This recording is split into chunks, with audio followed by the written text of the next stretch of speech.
आगरा में 81 दिवसीय गविष्ठी यात्रा के दौरान जगतगुरु शंकराचार्य स्वामी अभिमुक्तेश्वरानंद सरस्वती महाराज का भव्य स्वागत किया गया। इस दौरान आयोजित धर्म सभा में उन्होंने गौ संरक्षण को राष्ट्र और धर्म की रक्षा का आधार बताते हुए देश भर में पूर्ण गौवंश वधबंदी की मांग उठाई। हजारों श्रद्धालुओं की मौजूदगी में निकली पालकी यात्रा ने पूरे क्षेत्र को भक्तिमय बना दिया। आगरा में गौमाता को राष्ट्रमाता का सम्मान दिलाने और देश भर में पूर्ण गौवंश वधबंदी की मांग को लेकर निकाली जा रही 81 दिवसीय ऐतिहासिक गविष्ठी यात्रा का भव्य स्वागत किया गया। धांकरा चौराहे पर आयोजित विशाल धर्म सभा में जगतगुरु शंकराचार्य स्वामी अभिमुक्तेश्वरानंद सरस्वती महाराज ने गौ संरक्षण को राष्ट्र और धर्म की रक्षा का आधार बताते हुए जन जागरण का आह्वान किया।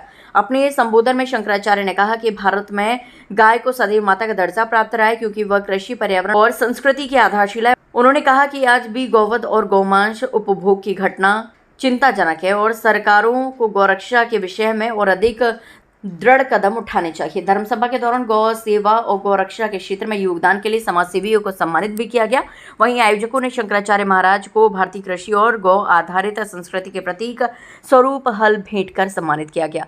कार्यक्रम के बाद धाकरन चौराहे से नाई की मंडी स्थित प्राचीन श्री प्रेम निधि जी मंदिर तक भव्य पालकी यात्रा निकाली गई। मार्ग में श्रद्धालुओं ने पुष्प वर्षा कर स्वागत किया और जय घोषों से पूरा वातावरण भक्तिमय हो उठा। मंदिर पहुंचकर शंकराचार्य महाराज ने ठाकुर श्री श्याम बिहारी जी के दर्शन कर श्रद्धालुओं को आशीर्वाद प्रदान किया।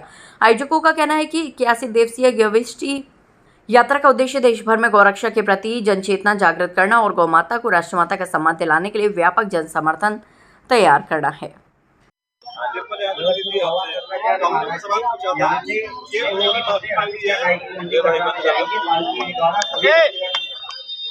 उन्होंने माफी मांगी है, तो डिप्टी सीएम कह रही है कि हम संतों का बहुत सम्मान करते हैं और इस तरह की तमाम बातें उन्होंने की है। डिप्टी सीएम केशव मौर्य जी ने।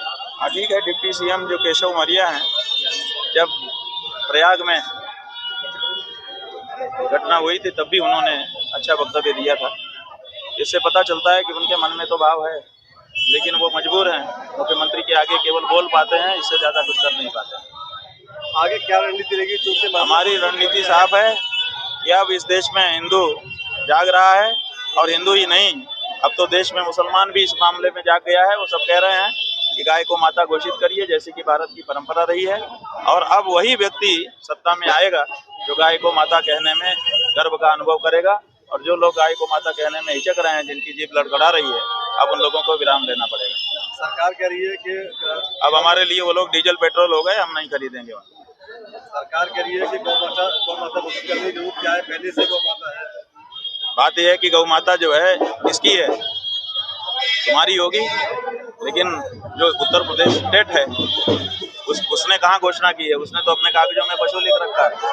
इसलिए स्टेट से हमारा सवाल है, आदित्यनाथ का व्यक्तिगत उनसे कोई हमारा सवाल नहीं है। ये हमारा प्रश्न जो है वो उत्तर प्रदेश राज्य से है।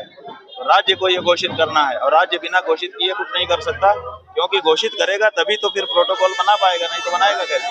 किस आधार पे बनाएगा? एक्सपोर्ट में उत्तर प्रदेश नंबर 1 पर है, क्या कहेंगे? ऐसा है कि यही तो विडम्बना है।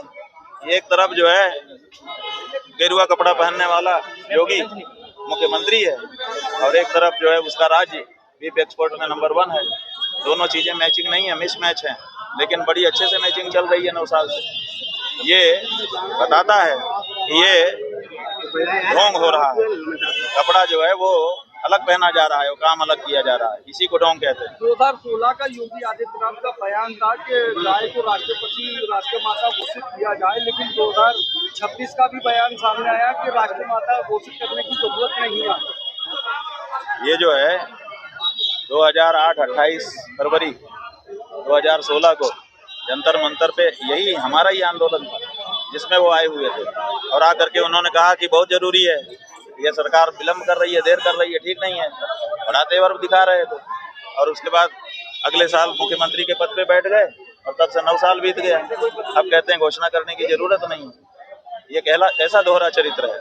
ऐसा चरित्र तो किसी भी व्यक्ति का नहीं होना चाहिए। तो गेरुआ कपड़े पहनने वाले का तो कल्पना भी नहीं की जा सकती, लेकिन इनको कोई शर्म नहीं है। लूलो माल का उद्घाटन करते हैं, जो गौ मांस का घोषित रूप से विक्रेता है, उसका उद्घाटन करने के लिए गेरुआ कपड़ा पहन करके जाते हैं।